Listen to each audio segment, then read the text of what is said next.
really? Oh, we're live. Wow. Okay, we did it. We made it. There we are. Took longer than normal, but here we are.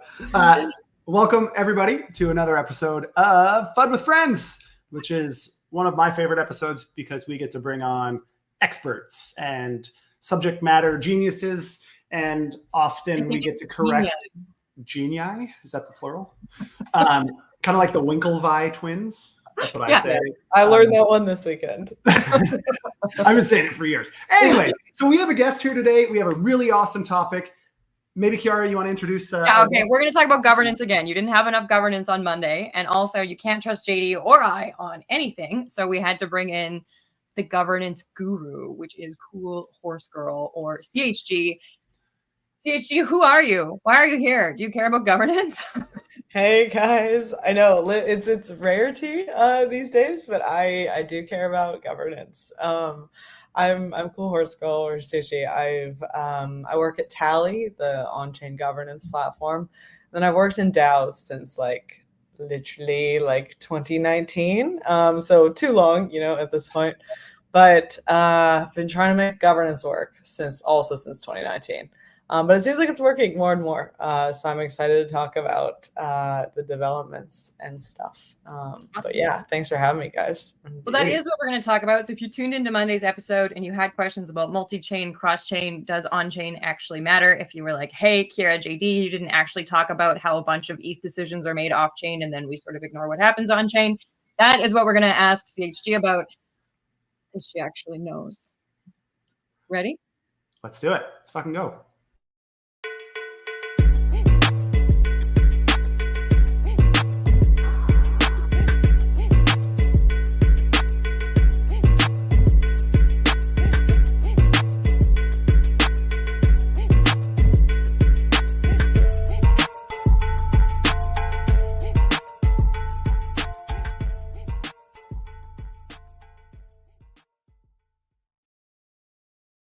Okay, before we actually get started, Coolhorsegirl, what's Tally? Why do I care about Tally?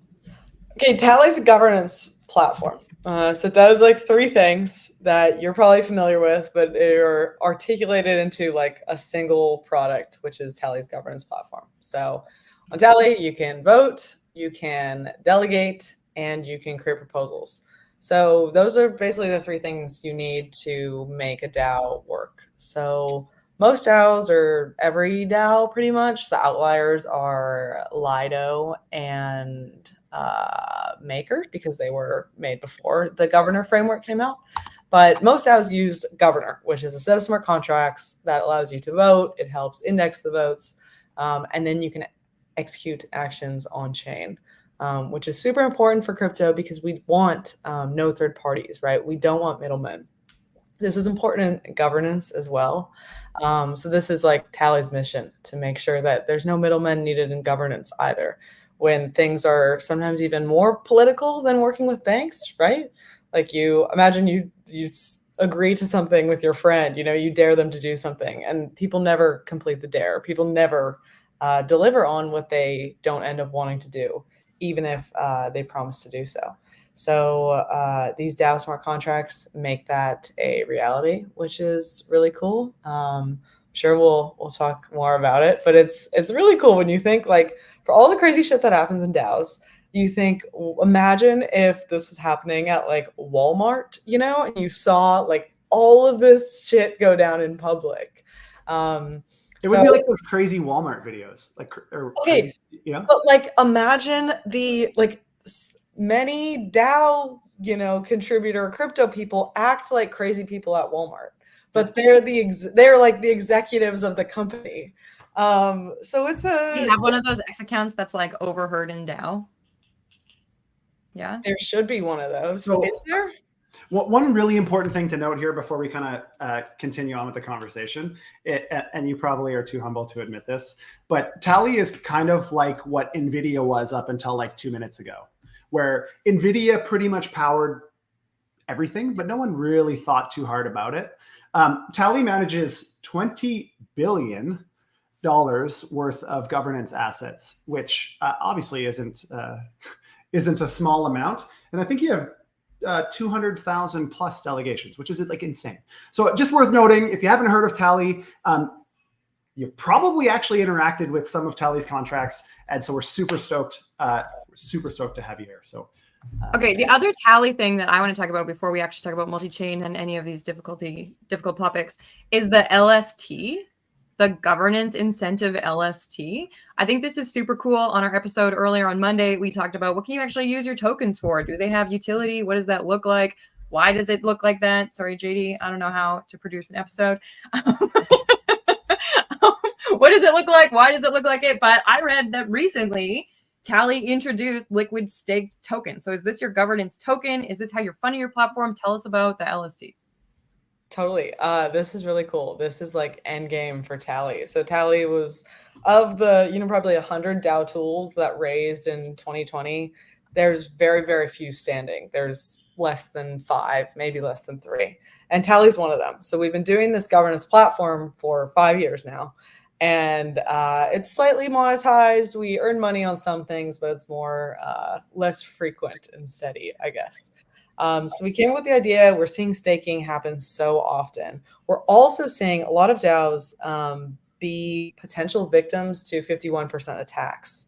So what that is if you have enough tokens that are for sale and you have enough voters that aren't frequently participating, somebody can buy up all of the unused tokens, right? It might cost them $50 million, but they can buy up all the unused tokens, pass a vote that, say, transfers the entire treasury to themselves, and maliciously attack the DAO. So DAOs can't prevent this.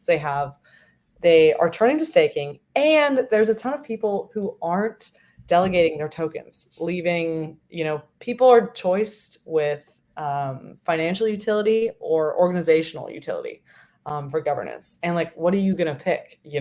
Like being one voice in many in governance or earning a shitload of yield on it in DeFi. So we saw this gap and we're making liquid stake tokens for governance, which means that you can come to the Tally protocol, say that you bring your Gitcoin or your Uniswap or your Arbitrum, some governance token. You bring your Bitcoin, you deposit it into Tally protocol for staking. You get back T Bitcoin or T Uni or T ARB, and you can use that in DeFi. So you're still allowed to use your token in DeFi. You also earn staking rewards within the Tally protocol. And on top of that, the Tally protocol automatically delegates your token, if you don't delegate it yourself, back to the DAO to deal with whatever it wants to do with it. So they can give it to trusted delegates, they could give it to foundation members, they could distribute it among the community. But the voting power comes back to the DAO, so they're resistant to these 51% attacks. So everything's coming together, honestly, at one time. And we're really excited about the Tally protocol. It can be used by any DAO, so any DAO with a token can use it, regardless of whether they even use Tally, the platform. They'll use Tally protocol. Yeah, we're really excited. It should come out at mid-September, we're thinking. And yeah, we're exploring onboarding. So yeah. So it sounds like this won't necessarily incentivize people to participate in the DAO, but it might incentivize people to purchase the DAO token.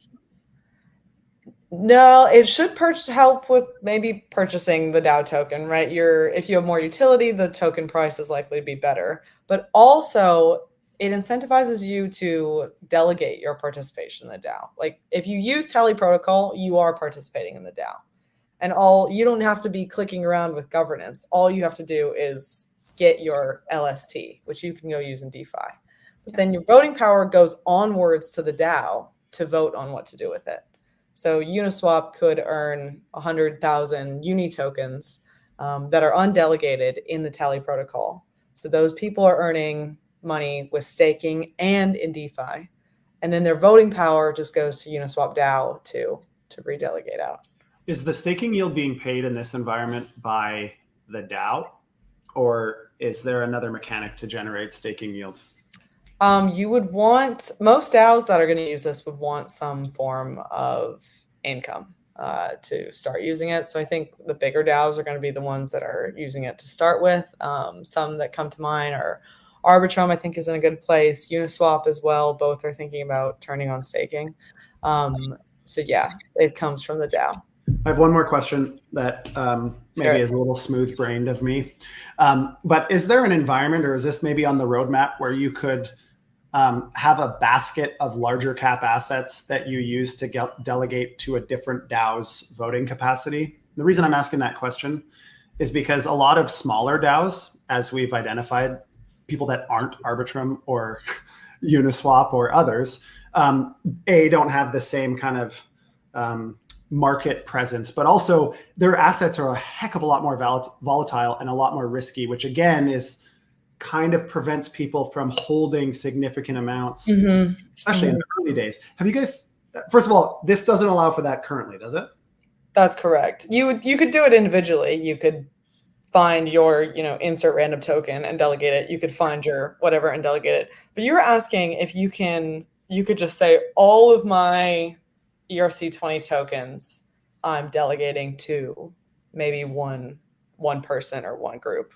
Or one DAO. So here's maybe another example. Kind of like all the rage with liquid restaking right now, like shared security and all of these things.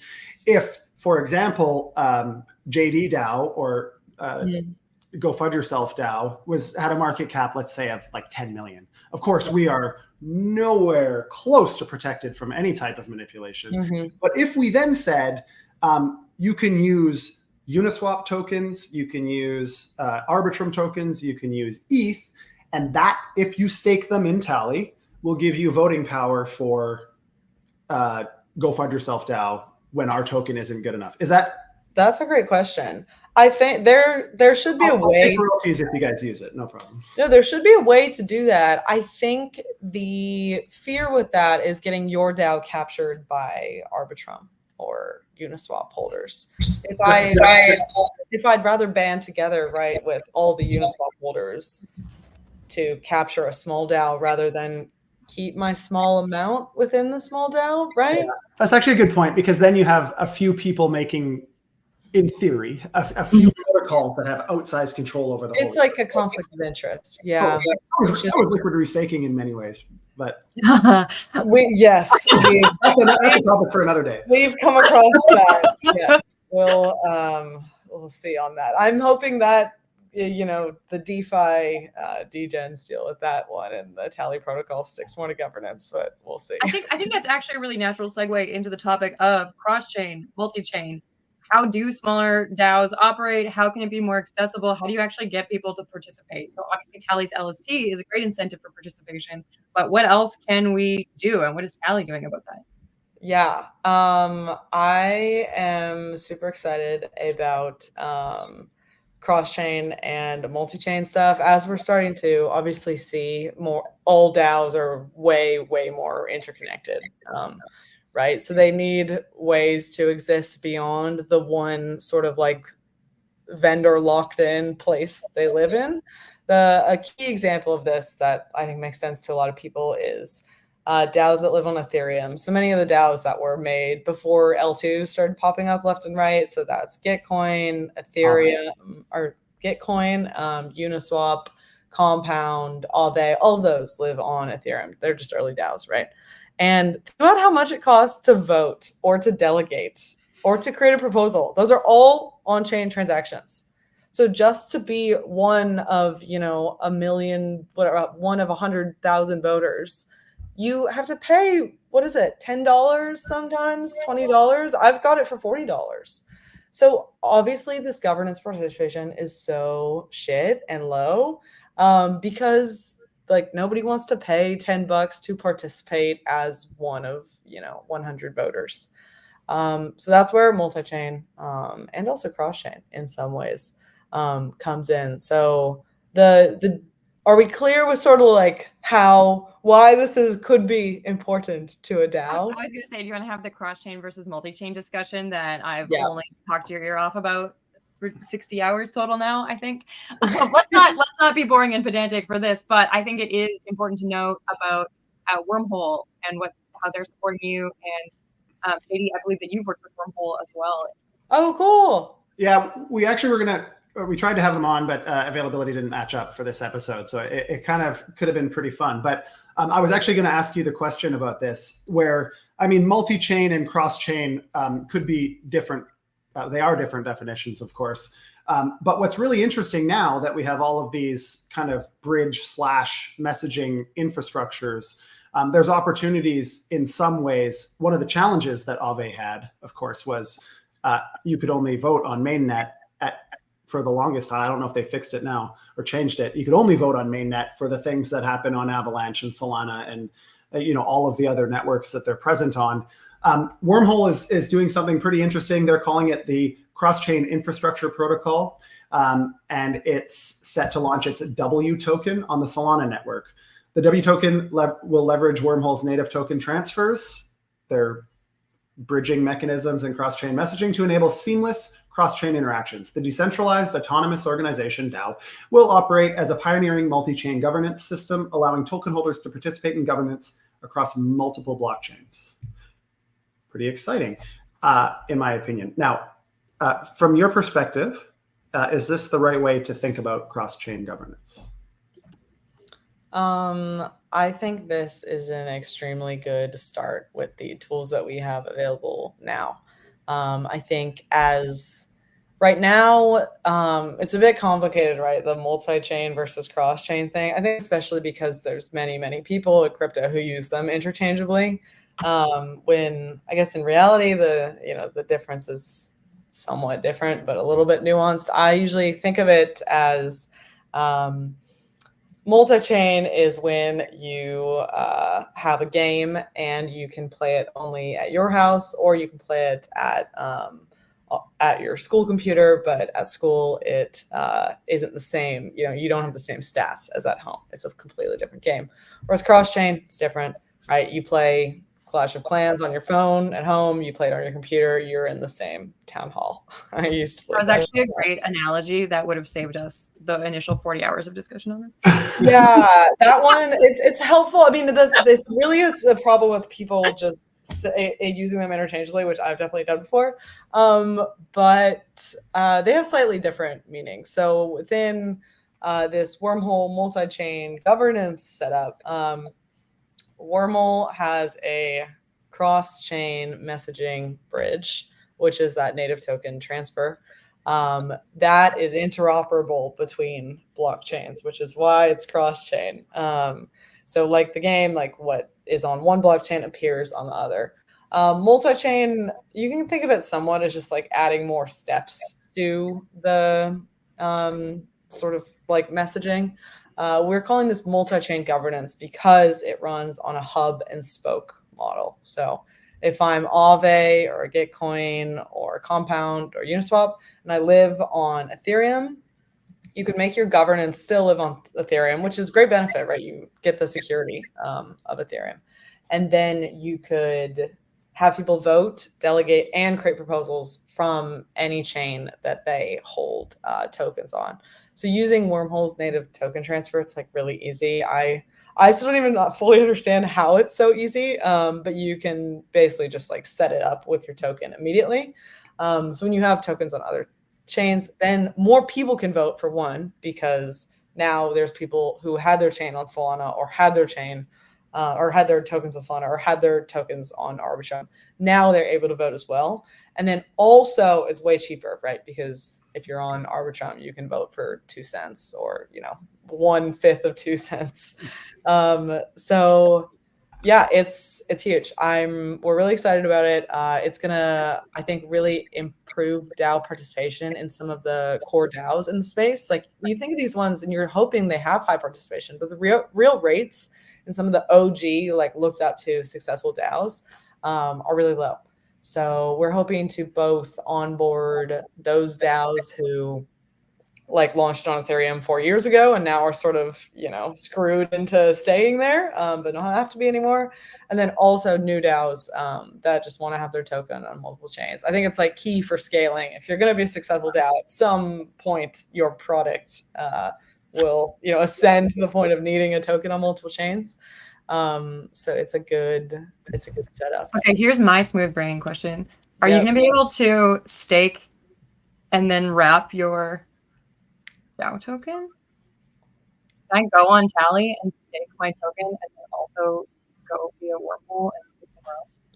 Oh, you don't actually have to put a wrapper on it or a wormhole, which is cool. Actually, it's all the naming. It's another like semantics thing, the naming. Yeah. But you don't actually have to be to wrap your token. You can just like have, get coin. I'm glad I asked. So I didn't wrap my token and then fail to vote on something. And it's just like continuously, wrapped to the nth degree. Yeah. I have another question for you because it's something that has been one of we've been exploring governance structures for years for a few protocols that we have, and we still haven't really been super pleased with anything, especially when it comes to some of the things that you're talking about with respect to Uniswap or these 51% attacks or treasury management or just some of the anti-selection that exists in this environment, of course. So one of my challenges has been, even in society, it's impossible to vote on everything because most people don't have the insight or the ability. So what we end up doing is delegating in society to representative democracies if you live in the Western world. And there's a lot of flaws with that. There's committees, there's some things that are required to have referendums, et cetera, et cetera.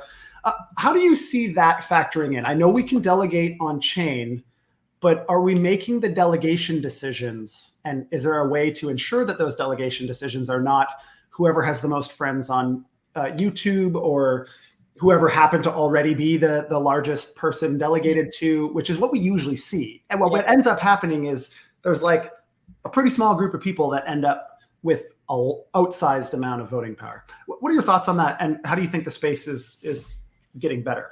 Totally. That's a good question. How I explain to governance to a lot of my normie friends, I bring up stuff like that where I say, in America, you have the option to delegate to the Democrat or the Republican, right? You have two options of who to delegate your tokens, aka your voting power, your one person to. But in crypto, you have the option to delegate to literally any wallet holder in the world, right? So you have the option to delegate to millions and millions of people. But you still see this huge concentration of power, even within decentralized organizations, right? You need delegation to happen, but then if delegation does happen, then you can just create a whale of sorts. Yeah. Whether it's a whale token holder or a whale has tokens and is the loudest in the forum, or has tokens and they're personally wealthy as well. It's the same problems you see in regular politics that you see in DAOs. As well. There's certainly some games you can play though that I can sort of try to answer in response to this. A few things that are working is creating trending delegate algorithms. When you said is lots of people are lazy, somewhat fairly, right? They don't want to figure out who to delegate to, research everyone's policies, and do, direct selection of who they trust the most to represent their voice. They want to do minimal work, right? They're probably just going to click whoever's first on the page. There's some algorithmic things you can do where you can look back at their behavior in other votes, and you can suggest delegates to them. You can simply randomize the delegates showing up as the first three on the page. Tally does that naturally, which actually does help. You can also preference delegates before. If you're starting a DAO and you want some more control over it, you can find 30 delegates you really trust and randomize them, maybe the others less so. And then in the Tally protocol, which we also think will be a standard for regular DAOs at some point as well that aren't even using the protocol, is that voting power can be delegated by the DAO. So when the DAO has extra voting power, like it'll gain through the protocol, the DAO can decide where to put it to help continue decentralization. Like everyone will be voting on who to give that voting power to, which at the very least is an extra step of decentralization, hoping you're making it harder for someone to centralize all the power. But I think that's actively being worked on. That's something I'm optimistic about. Like, so this is like really exciting. I mean, I kind of joked about this on Monday. Vitalik years and years ago, I think 2018 or 19, was talking about quadratic voting and some of these like different ways. But a lot of it is like fairly complex, hard to understand for a lot of users. But what I'm excited about is it's well established that many people go to the ballot box and vote for Republican or Democrat because of what their family thinks. Yep. Not because they have any idea what the policies or platforms are like. And I think with the programmability of DAOs, there's an opportunity to really abate so many of those risks. And it's exciting that we're getting to that point, I think, where there's a few options on how to start kind of reducing that concentration risk. Anyways, Ceara, I'm sorry I derailed you. Go ahead. No, you didn't. I think that's actually a great point of exactly what our other complex topic was. It doesn't matter if this is on chain. So what we're seeing a lot of is, and we kind of skipped over the Agora news we reported on Monday, but is that we don't necessarily know who knows what. We don't know who we should send our delegate tokens to. Maybe there's a committee that makes good decisions, and so we decide that we want to go that way, or maybe we just see that there's already a whale and we're like, okay, well, we'd rather have stuff passed than not passed. They probably already know what we're doing. But what we've seen, and what there's quite a few news articles and a couple of studies out about now, is that off-chain voting is happening first. It's happening in forums. Maybe it's happening on Snapshot or something like that. Or maybe it's way less formal. Maybe there's a Telegram chat and a Slack chat and a forum chat, and then somebody called you on your actual phone and you screamed and you stomped on it. I don't know. But does it actually matter if these votes are on-chain? Does it matter if governance is on-chain when we're seeing all of these off-chain influences? How does that work, and how do we sort of abate that? So I have a weird opinion on this, but I'd love to hear. No, I want you to go first. Tell us. Okay, so I mean, I think there's an efficiency trade-off somewhere in how decisions are made, and so that's actually one of the concerns that we have as we're decentralizing some fairly complex financial products, is that some decisions you don't have 2 to 3 weeks to have a whole discussion period, and regardless of whether it's on or off chain. And then of course there's, some, I suppose, less than ideal circumstances that are off chain in a vacuum, and we actually, as the normal delegates or token holders, don't even see it. So there's actually a lot of theory on this in like politics about how much needs to be done via representation and done via large scale vote. And there needs to be, like there is in government, budgets and discretionary committees and some of these other things, which gets a little complex. But my position on this is that not everything is efficiently put to vote through a formal governance structure. So there is actually, in my opinion, a bit of a continuum of how much happens through on-chain voting, where everybody gets to look at it, think about it, discuss it, and then vote on it.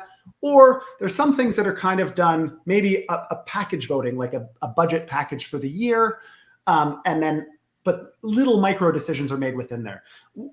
I know, philosophically, we've all kind of been taught to be like decentralization at all costs, and 99.9% of the time, I also agree with that, except for maybe this little area that leads to business inefficiency, especially for startups.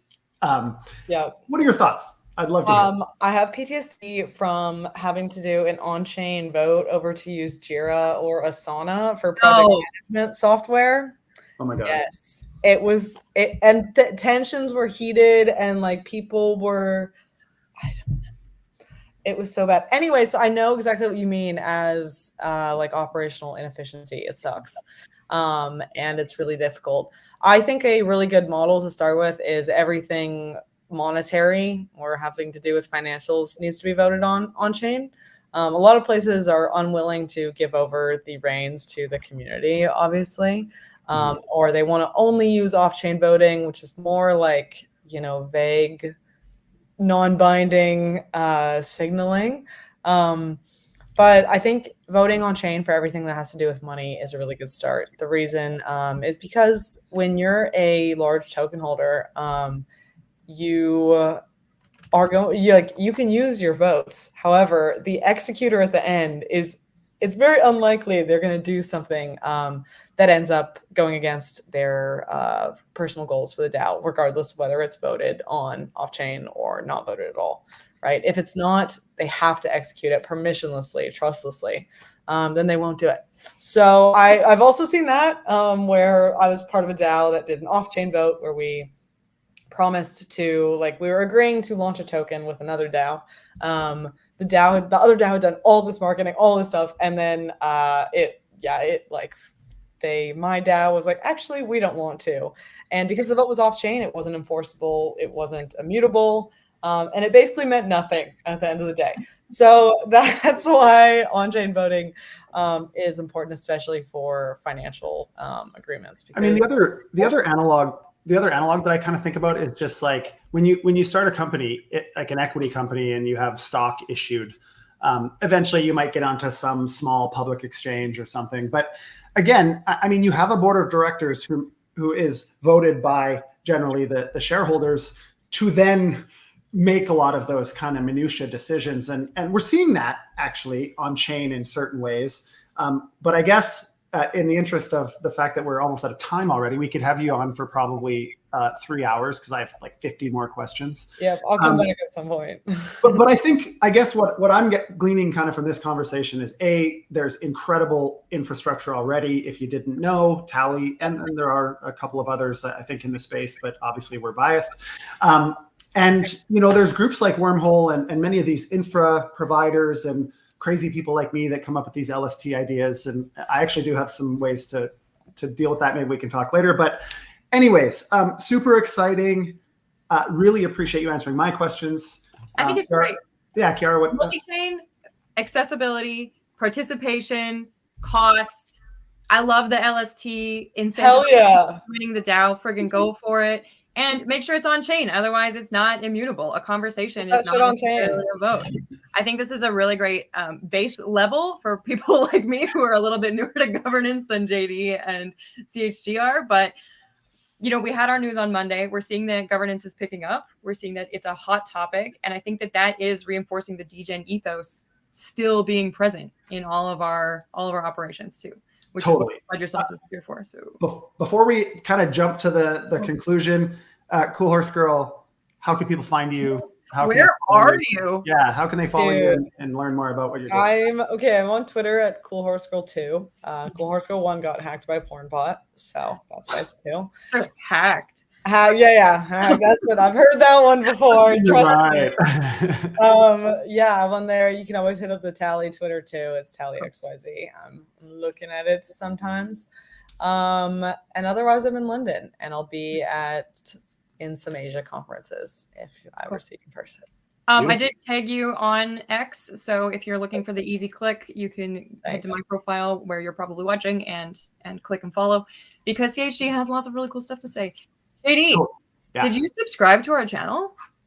No, but everybody should, honestly, because this type of conversation happens currently bi-weekly, but we might increase it a little bit because we're getting some really awesome guests and really a lot of interest from the users to have actual experts, not just Ceara and I talking about things.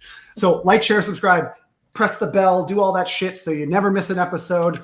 Of course, you can always watch the recordings, but we love to have you live because we do most of the time engage your questions and comments and all of these things. I ignored them today. I couldn't do it. Ceara couldn't. Yeah, we don't have a producer today, so we're totally screwed. Anyways, with that, I say to both of you, go FUD yourself. Go FUD yourself. Go FUD yourself.